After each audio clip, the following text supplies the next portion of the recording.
The boxers have been given their instructions. The seconds are out. The crowd is ready for another edition of Shoulder Roll Virtual Boxing with your presenter, the boxing historian, Greg Rashid.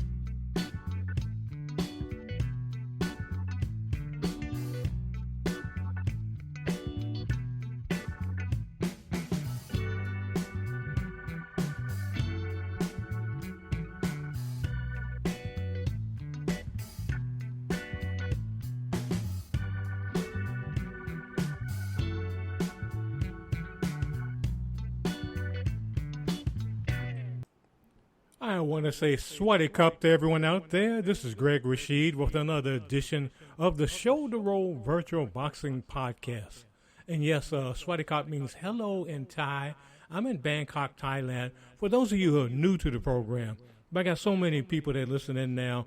I want to thank everyone all over the world. Got some new folks in Belgium that are listening. I want to say hi to all those folks there. Hope you're really enjoying the show. What we do on here is just have a good time. We do fantasy fights. If you're new to the program, I'll just explain it real quickly. We do fantasy fights. We use various PC platforms, sometimes some card and dice games that are connected to boxing. And today, as we usually do, we're going to use a Title Bout Boxing 2, created by the great Jim Trunza. And what we're going to do is that we do what-if fights. Because I know if you're listening to the program, you're a boxing fan, and you love boxing, and I know you sit around sometimes and say, I wonder what would happen if Muhammad Ali fought Mike Tyson, or Joe Louis fought Jack Johnson, or Tyson Fury fought Rocky Marciano. I know you think about that a lot. So that's what we do on this program. We take bouts that you as promoters of the program come up with, and then we put them in the computer, and we see what happens. We never know. You never know. But as I always say, I could put results in 1,000 times in the computer, and it can come out even. It come out, 70-30, Ali beats Tyson or something like that. But you never know. But it's all about fun, imagination. And that's all we do on here. And besides also doing fantasy fights, we also talk about current events in boxing, also mixed martial arts. And I'm going to start that off today with, I'm going to start with Dorothy. And she's going to talk a little bit about what's going on in the world of boxing right now. And I really wish I could say something about the Garcia-Haney fight that is happening. You're probably listening to this on April 20th, and this is taped before the fight, which is on April 20th. So I don't know the results. We'll talk about that the next time we're on the program. But as I said before, I think Haney's going to win that. I think he's going to actually knock him out within 6 rounds.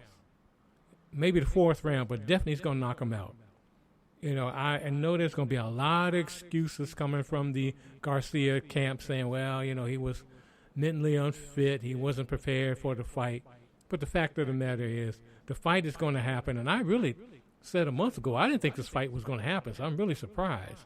Well, let's hear Dorothy. She's going to give us some update on a fight, and then we're going to have a new person talking about the fight. So let's hear this on the Shoulder Roll Virtual Boxing Podcast. Jermell Charlo has reportedly activated his WBA junior middleweight champion in recess spot to be the next opponent for new 154-pound champ Israil Madrimov, cutting off any chances of him defending the belt against Terence Crawford on August 3rd. Dan Rafael reports that Jermell has involved his WBA 154-pound champion in recess to force a fight against Madrimov. This move by the 33-year-old Jermell Charlo blocks His Excellency Turki Alalshik's reported plans to schedule a fight between Crawford and Madrimov for August 3rd in Los Angeles. Some fans see this move by Jermell as a way for PBC to block Crawford from fighting Madrimov and retaliate against Crawford for beating Errol Spence. One possibility is that PBC feels that if Jermell beats Madrimov, it gives him a valuable pawn to lure Crawford into fighting him. Right now, Crawford is not interested in fighting Jermell after watching his poor performance in his loss to Canelo Alvarez. After Jermell's lack of effort to win, Crawford lost interest in fighting him. But if Jermell can beat Madrimov to capture his WBA 154-pound title, he'll have something to lure Crawford.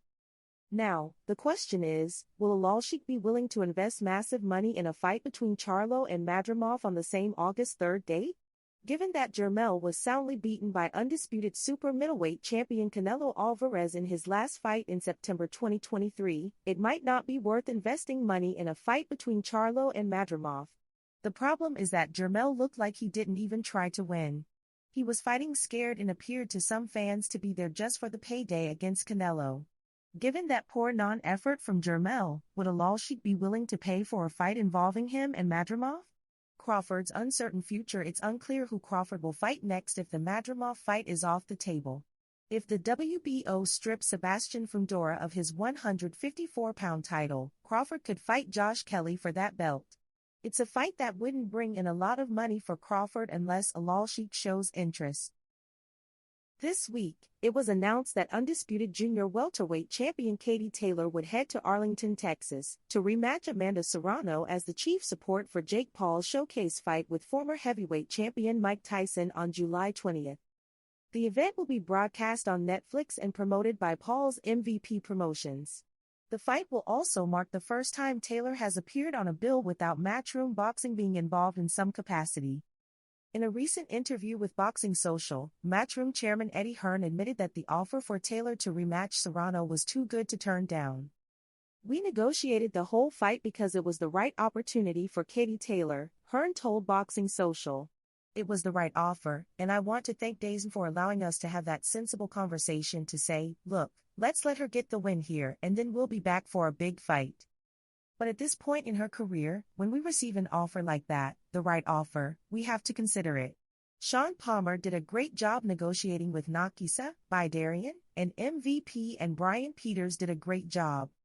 It's just honesty to say this is a good offer. We believe we can win the fight, so let's take it. I'm not involved from a promotional point of view, but we'll be backing Taylor 100%, and we expect to come through.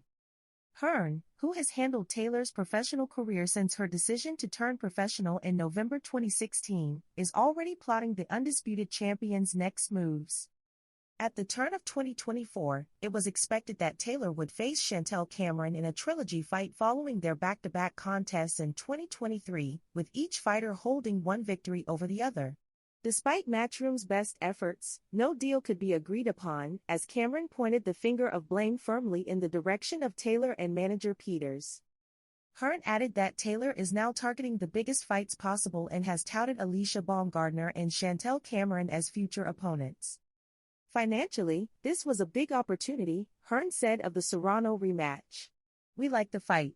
She wants to be in the biggest fights out there. Simple as that. Once she beats Amanda Serrano, Katie Taylor is going to be back against the likes of Chantelle Cameron, Alicia Baumgardner." I hope you enjoyed that latest news there. And by the way, that was our new reporter, Danielle. And I thought I'd throw her in there before I bring Dorothy back. In fact, we'll bring Dorothy now. She's going to talk a little bit about, I think she's going to be talking about Deontay Wilder. So let's hear what Dorothy has to say. Deontay Wilder will fight Zhilei Zhang in a heavyweight contest on the undercard of the Artur Beterbiev versus Dmitry Bivol light heavyweight world title fight. Beterbiev, the unified WBC, WBO, and IBF champion, takes on WBA titleist Bivol for the undisputed crown on June 1st. On the same bill, Wilder, a former WBC heavyweight world champion, will make a comeback against China's dangerous Zhilei Zhang. Zhang stopped Joe Joyce in impressive style in 2 consecutive fights before being upset by Joseph Parker. Wilder, who fought a thrilling trilogy with Tyson Fury, also suffered a shock defeat to Parker, moments before he was due to announce a now-cancelled showdown with Anthony Joshua. Taking on Zhang in another high-stakes bout offers Wilder the chance to put himself back in the reckoning in the upper echelons of the heavyweight division. "I feel good. It's a blessing just to be back," Wilder said. "I'm looking forward to the fight. I respect Zhang. He's a good fighter, and I respect him for that. It's my time. I've been through a lot. I've had to regroup and get myself together." He continued, "I'm at this point of time where I've narrowed it down, and come the night of the fight we'll see if I've got it or not. My last stand, my last chance. I'm just ready to do what I'm known to do, to be the Wilder that I am." In the main event, Beterbiev, who has been so impressive amassing title belts and knocking out every professional opponent he has faced so far, goes into the most significant fight of his career, taking on high-caliber rival champion Bivol for the undisputed championship. A man of few words, Beterbiev didn't feel the need to send a message to his rival. "He knows already," he said with quiet menace. "He knows." Bivol feels that he is on the cusp of realizing his dream. "Of course I'm happy, because when I signed the contract to be a pro boxer, I had a goal, to be undisputed champion," he said. "Even the fight against Canelo, it was my ticket to big fights. Now I'm happy. I love challenges. I love to be tested," he continued. "I have good skills. I just believe in my skills. 28 years I'm in boxing. I'm in boxing since I remember myself. I love the sport. I think it could help me, my experience, my mentality, and my skills. I just believe that I will be undisputed." Thank you so much, Dorothy, for that. Enjoy the latest information out there. But, I got to admit, Danielle, she really flows in the way she talks. And she probably will be doing more of the news on here. And something else, we're going to have a new feature on here before we get to the fight. This is This Day in Boxing History. Very brief feature, and we're going to have Danielle talk about what's going on. And it's going to be April the 20th, and it's 1902. So let's hear what she has to say about that. On April 20th, 1902, a dentist in London named Jack Marles invented the very first mouth guard for boxers. The mouth guards were designed to be worn during training sessions as a way to protect the teeth of fighters. Welterweight fighter Ted Kid Lewis was the first boxer who used one of these protective mouth guards in the ring in 1913. From then on, mouth guards became pretty popular and gained huge acclaim in boxing.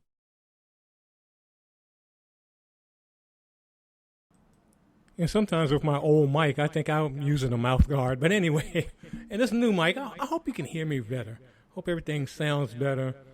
I got this new mic, and it's because of folks like you. If you want to continue as far as supporting the program, being a promoter, go to my Patreon site, look for Nourished by History, then look for Shoulder Roll Virtual Boxing Podcast, and contribute $1 a month, whatever you can do to keep the show going, so we can keep the lights on, keep everything going here, buy even better mic than this one we have right now. Also, maybe get a laptop, whatever we can do, because we want to do the best for our fans out there, the folks that support this show, because this is your show. Also, you can go to Buy Me a Coffee, look for Nourished by History, then look for Shoulder Roll Virtual Boxing Podcast, and contribute what you can to keep us going, because we depend on your support to keep us going here on this program, because we love doing it. We love bringing fun. And in this world right now with so much going on, the threat of, dare I say, a major war, we need to just have something to escape and relax. And I hope with this program we're able to do that, and I believe that we are. But we're going to get to our main event right now. This is going to be a heavyweight fight, 10 rounds, between Ernie Shavers and Elmer Ray. Now, I know a lot of you probably know who Ernie Shavers is, but some of you may not know Elmer Ray. He was the Ernie Shavers of the 30s and 40s, one of the hardest hitters, not only in heavyweight boxing, but in boxing in general. Ring Magazine did a study a number of years ago where they ranked the 100 top hardest hitting punchers in all divisions. And Shavers and Elmer Ray were in that. These guys can hit, and I don't know if this is going to last that long. It's supposed to be 10 rounds, but we never know. You never know. But one thing about this fight, it's going to be action-packed. So we're going to go down to the arena, and we'll have right now the one and only Knockout Nigel to commentate on this event. Take it away, Knockout. Cheers. This is Knockout Nigel, your announcer for this evening's bout from the Blue Horizon in downtown Philadelphia. We have a standing room only crowd of 1,400 to witness what I can only describe as a rocking sock'em robot battle between two of the deadliest punchers ever in boxing history. I'm talking about these two great heavyweight sluggers, Elmer Violent Ray and Ernie the Black Destroyer Shavers. The Ring magazine had these two on their list of the 100 hardest punchers all time in boxing history. This 10-round fight will be scored on the 10-point must system. The judges are Lou Magnolia, Ronnie Burns, and Carol Polis. The arbitrator in the squared circle will be Zach Clayton. If anyone thinks this is going to be a display of slick boxing, forget about it. These blokes will be swinging for the fences, looking for a knockout. I am going to knock down a quick swig of bubbly as the bell sounds for round 1. The boxers plod out to ring center. Ray throws a double left jab for 2 points. Shavers lands a clubbing 2-point left hook. Ray misses with a wild left hand. Shavers ducks down and lands a crushing right hook that knocks Ray down for 6 points. The ref begins the count. Ray is crawling on the mat and grabs the top ropes. He steadies himself up as the count reaches 8. Referee Clayton is asking Ray if he can continue. He nods his head yes. Many in the crowd were settling in their seats as the knockdown occurred. This bout may not last long. Shavers misses with a right uppercut and left cross. Shavers is overly anxious to get this one over with. Shavers is slightly off balance after those attempts. Ray counters with a devastating left cross for 6 points that drops Shavers to the canvas like a sack of potatoes. My word, will Ernie get up from that? Shavers jumps up before the ref can count to 2. Shavers falls back into the ropes above the media table. Referee Clayton asks if he can continue. Shavers' corner is screaming at him to wake up. Shavers stumbles forward but says he is fine. Ray scores a 4 points left cross that has Shavers on his heels. Ray scores with a 5-point right uppercut that snaps Shavers' head back. I don't think he will last the round. The crowd is in a frenzy, smelling blood. Shavers lands a 5-point right cross that knocks Ray into the neutral corner. Ray appears out on his feet. Where did Shavers get the second win? Shavers lands a clubbing left for 5 points that buckles Ray's knees. Ray can't escape Shavers' blows. The bell has sounded to end round 1. The crowd is giving the fighters a standing O. Both boys had their moments in the first. I give Shavers a slight edge. Shavers had 18 points to 17 for Ray. I need a double swig of bubbly as round 2 begins. Ray misses with a left uppercut at center ring. Shavers counters with a 2-point left cross. Ray lands a 3-point combination, 2-point left uppercut, and 3-point left jab. Shavers clinches. Ray is demonstrating some surprising boxing skills. He is not just a slugger. On the other hand, Shavers is always looking for the home run. Ray misses a left hook. Shavers misses a wild counter right hook. Ray counters with a 3-point left hook. Shavers lands a 3-point left hook and a 3-point right cross. Ray is on wobbly legs after those punches. Even Shavers' misses hurt. Ray clinches and holds on until the bell sounds to end round 2. Ray was the aggressor early, but Shavers came on in the last minute. Round 2 was scored 13 points for Ray, while Shavers had 8 points. Both fighters are breathing heavily in their corners. I wonder if they will have the energy to get off their stools to begin round 3. But I got more energy to dip into a little bubbly as round 3 begins. Ray comes out and lands a 3-point left cross. Shavers lands a 4-point left hook that knocks Ray into the ropes. Shavers digs a 2-point right hook to the body. Ray bounces off the ropes and scores a 4-point left cross that staggers Shavers. Ray lands a 3-point left uppercut and 3-point right hook. Shavers' legs look like jelly. Shavers misses with a wild right cross, then clinches. Referee Clayton separates the fighters. Shavers lands a 2-point left uppercut. Ray lands a crushing 6-point left hook that knocks down Shavers. I don't know if Shavers will get up from that one. Somehow Shavers gets back to his feet at the count of 7 and falls into the ropes. The ref rushes over to see if Shavers can continue. He says he can, so the fight goes on. Ray immediately scores another 6-point left hook. Shavers' right knee almost touched the mat as the bell sounds to end round 3. I don't know if Shavers has much left in his tank. While Ray is looking fresh again, Shavers looks like he is ready to sleep on his stool.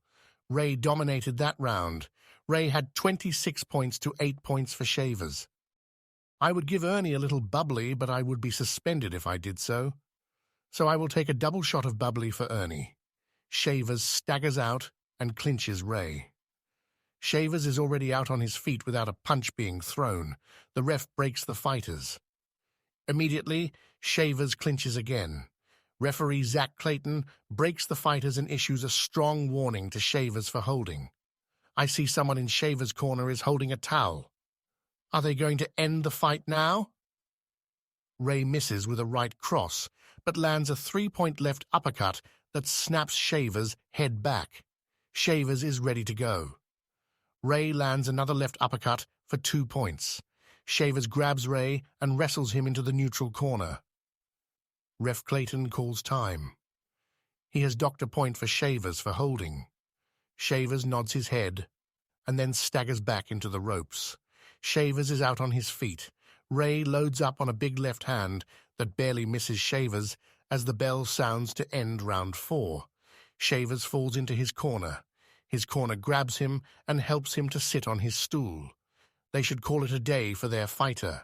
Shavers did not attempt to throw a punch in the 4th. He has no energy left to fight. Ray easily won the round. Ray had 9 points to 0 for Shavers. I am wondering about the logic of the Shavers corner. Do they care about his safety? This man is dead tired. But I am not tired of another swig of bubbly as round 5 begins. Shavers is on unsteady feet as he meets Ray at ring center. Shavers attempts a weak left hook that misses by a mile. Ray lands a crushing 3-point left cross that knocks Shavers down. This may be it for Shavers. Wow. Somehow Shavers staggers back up to his feet at the 4 count. He is asked if he can continue. Some crowd members are asking that the fight be stopped. Shavers is on shaky legs but is allowed to continue. Shavers throws a low blow and Ray retaliates with a low blow. The ref calls time and tells the fighters to stop the dirty stuff. Ray scores a 5-point left hook and a 5-point left uppercut that knocks Shavers down again. Shavers somehow jumps up as the count reaches 2. Shavers says he is fine as the bells sound to end round 5. I try my best to be impartial, but for the love of God, somebody please stop this fight. What is wrong with Shavers' corner? Their man is helpless. He can barely hold his guard up to throw a punch. Ray once again dominated the round.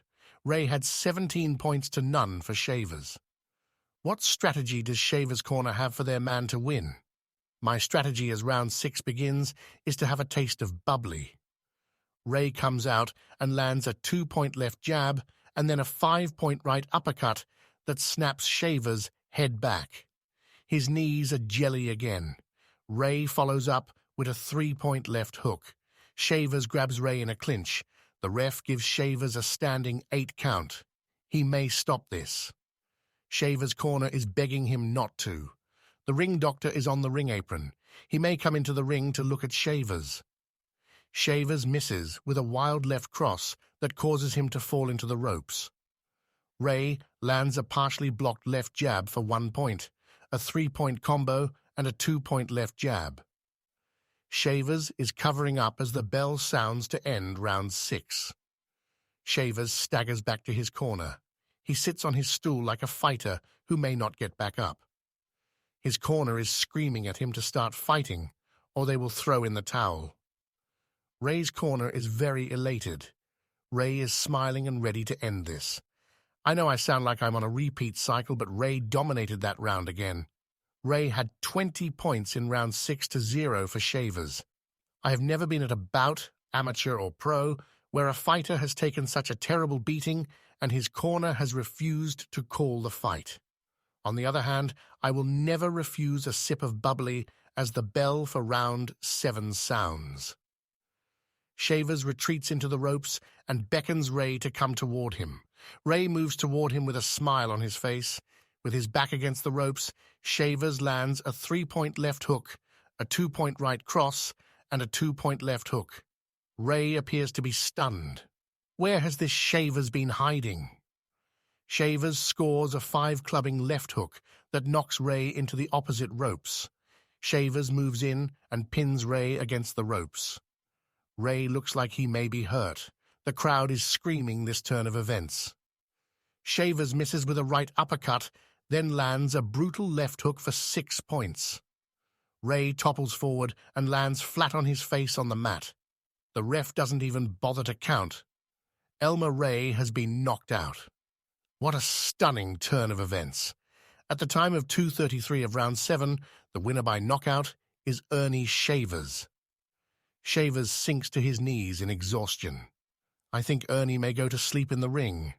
Someone get this man a bed. Ray is up on his feet now, but is confused. He is telling the ref he can continue, but his corner is trying to tell him the fight is over. What an exciting fight. This reminds me of Foreman versus Lyle back in the day. I will now return you to our Bangkok studio. This is your announcer, Knockout Nigel. Cheers. Boy, what an exciting fight. I mean, my goodness. I mean, it was Rock'em Sock'em Robots. And Ernie, if it was me, I would obviously stop that fight. But, that's boxing. That's boxing. Another ref would have stopped it probably in the 3rd round. A decent corner would have stopped it probably in the 2nd round. But, they must have knew something. They must have knew something about Ernie, his 2nd win or whatever Ernie had. And, he was the clubber. He'd knock you out. 1 punch, that was all it took. And that's what Ernie did. But I hope you enjoyed that fight. We'll have Ernie back on again. We'll have Elmer Ray on sometime, too. Because he's, a heavy hitter. And he was dominating that fight. And I like Ernie Shavers. Elmer Ray, I've never seen film on him, just reading about him over the years. He could box. He could also box. He never got a chance in the 30s and 40s to fight for the heavyweight championship, which was, Joe Louis just basically had that championship. But they did fight in the late 40s, semi-exhibition, and I believe Joe Louis knocked him out. But Elmer Ray, he was something that a lot of other fighters, they didn't want to fight him. Jersey Joe Walcott fought him a number of times, Ezra Charles fought him a number of times, and they had a hard time with him. Yeah, so if you don't know much about Elmer Ray, just Google his name, look up his history and all. I mean, just amazing fighter. Someone who I think, even though he was never a champion, his record speaks for itself, and he should be in the Boxing Hall of Fame. But we'll see with that, but hopefully he'll get in there one day. But anyway, I just hope you enjoyed that fight. As I always say on the program, we do the fantasy fights. We talk about boxing news and MMA news, and also we interview authors from time to time, not only in boxing, but in other fields, sports, and other things. And we also play music on the air. Right now, I'm going to do a music here, and I hope I don't get dinged by, YouTube. We'll see. But right now I'm going to play right now is the Fabulous Originals, because I know this is how Elmer Ray probably felt. It ain't fair, but in Ernie Shavers' face, it's fun. So let's hear It Ain't Fair, but It's Fun by the Fabulous Originals on the Shoulder Roll Virtual Boxing Podcast.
What's up, OB? What's going on with you, Mr. Sam?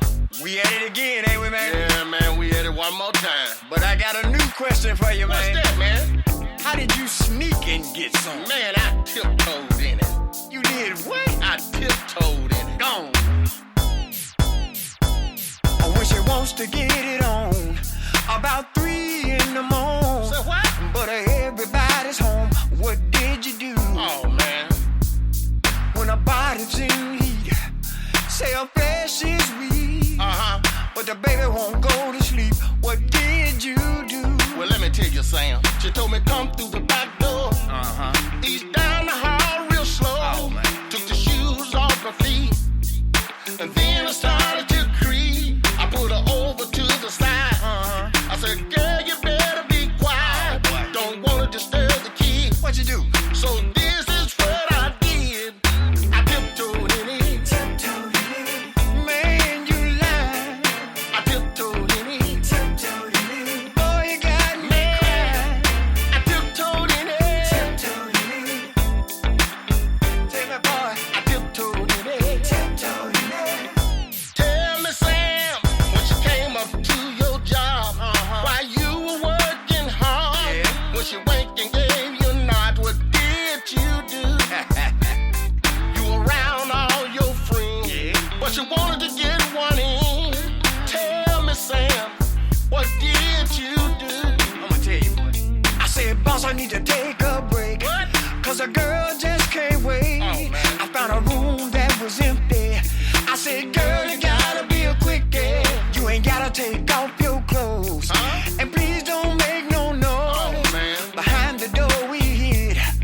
And this is what I did. I tiptoed in it. You lied to me. I tiptoed in it. Boy, tell me the truth. I tiptoed in it. Don't lie to me, Sam, no. I tiptoed in it. Tell me, OB. I tiptoed in it. OB, you lied. I tiptoed in it. Boy, you got me crying. I tiptoed in it. Tell me how'd you do it? I tiptoed in it. Say, boy, did you make her shout? I made her cover her mouth. Did you give her what she asked for? I gave her all of that and more. I tell me, did you throw down? But we did not make a sound. Tell me how you did it. Man, I tiptoed in it.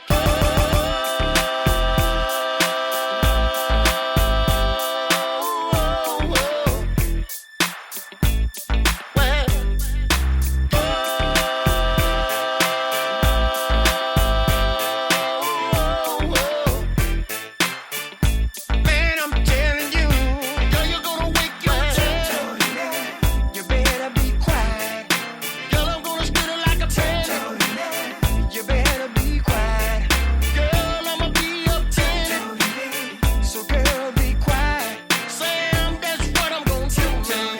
OB, tell me what you gonna do now. I'ma tiptoe in it. Tiptoe in it. Oh, yeah. Tiptoe in it. That's what I'm doing, Sam. You said, girl, I'm gonna wake your daddy. You better be quiet. I'm gonna steal it like a candy. You better be quiet. I'm gonna tiptoe in it. Girl, you better be quiet. I'm gonna tiptoe in it. What you gonna do, Sam? I'm gonna tip it, tip it, tip it, tip it, tip it, tip it, tip it, tiptoe in it. Yeah. What you gonna do? I'm gonna tip it, tip it, tip it, tiptoe in it. Suppose we tell you how to track down one of the most satisfactory bargains in the clothing business. Clippercraft concentrates on delivering exactly what you want in your clothes at remarkably low prices for such fine quality. You want long wear? Well, examine the rich, staunchly woven Clippercraft fabrics. You want comfort? You get it in Clippercraft through the most skillful designing experience can bring you. And you want the smartness your friends will admire? Clippercraft brings you all three. Smart styling, long wear, solid comfort at unbelievably modest prices. It's the result of the unique Clippercraft plan concentrating the buying power of 1,036 of the nation's finest stores from coast to coast, and bringing you amazingly fine suits at only $40 and $45. Top coats in fine coverts and worsted gabardine for only $40 and $45. Sport jackets for only $26.50, and smart tropicals at only $33.75 to $40. Yes, selling expensive clothes at inexpensive low prices at the nation's finest stores is the great big idea behind the Clippercraft plan. That's why men who know insist on Clippercraft clothes. So be sure to visit the Clippercraft store in your city. These leading stores in the metropolitan area are proud to add their names to Clippercraft in your suits, top coats, and sport jackets and tropicals. In Manhattan, John Wanamaker Men's Stores, Broadway at 8th and 67 Liberty Street. Saks 34th, Broadway at 34th. In Brooklyn, Abraham and Strauss. In Newark, New Jersey, Boulevard Men's Shop, Kresge Newark. And in Jamaica, the B&B Clothes Shop, 16408 Jamaica Avenue.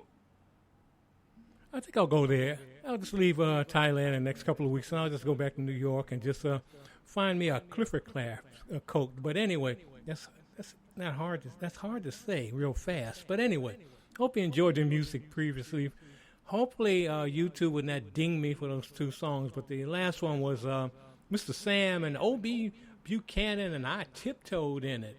And that probably get me kicked off wherever you're listening to this program. And before that, we did the Fabulous Originals. It ain't fair, but it's fun. And that's what we have on here, just fun. And I hope you enjoyed the show today. Hope you enjoyed the fight between Ernie Shavers and Elmer Ray. We'll have a lot more on there. But as I always say, you are the promoter. You decide the fights, and I'll put them on here. So wherever you listen to the program, be it on my YouTube channel, Nourished by History, on Facebook, on my Facebook channel, on X, I was almost saying Twitter, but I mean X, or wherever you listen on Sundays at 3 p.m. Mountain Time on KUHS, Denver.com, created by Henry Archuleta, or if you listen on the Sports History Network, wherever you listen to the program, just drop me a line, as so many people do, and just say, yeah, I want to hear this, and yeah, I'm glad that you put this fight on, and just I love the music, and love the things you talk about as far as upcoming boxing events, because that makes me feel good. It makes us all worthwhile. And I've been doing this for a long, long time. The first time doing this type of show as far as purely fantasy fights and all. But, so far it has been fun. It's been really fun. But, we got to have fun in this world, as I said earlier, what's going on in the world. But anyway, as I always say, this is Greg Rashid, go in love and go in peace. I'm your presenter today. And every day that you get up, when you get up, go to that mirror and say that you love yourself and just hug yourself. And if you're sight impaired, get up and just hug yourself and say, you love yourself. I just love myself. Because if you don't love yourself, you can't do anything. You can't help anyone. You can't do anything. And unfortunately, we got so many people in this world who don't love themselves, and they believe that war is the only way, fighting is the only way, and that's not the way it is. So wherever you go, in your neighborhood, wherever you are, public transportation, in your car, wherever you may be, bring some positive energy. If you're on a plane traveling to over here to Bangkok, wherever you're going somewhere in Europe, going to America, wherever you are, just bring positive energy. Do what you can to help someone in need, especially a senior, a young person, because we're all in this together. This is our sphere. This is our planet. So do what you can to make it better in your small way, because if we all do just a little bit, just a teeny tiny little bit, we can really help and save things. So again, this is Greg Rashid. Go in love and go in peace. We'll see you next time on the Shoulder Roll Virtual Boxing Podcast. And remember, if you're listening in on YouTube on my Nourished by History's channel, please like, comment, share, and subscribe. Really subscribe. I want to get up to over 2,000 subscriptions. I'm almost there, but we need you. And we need you to promote. Again, go to Nourished by History on Patreon. Go to Nourished by History on Buy Me a Coffee. And just do what you can. Whatever you can donate will really help keep things going. But again, Mr. Greg Rashid, go in love and go in peace. We'll see you next time on the Shoulder Roll Virtual Boxing Podcast. Take care. Thanks for tuning in, my friends. See you next time for another edition of the Shoulder Roll Virtual Boxing Podcast. Please don't forget to like, share, comment, and subscribe to this podcast. Thanks.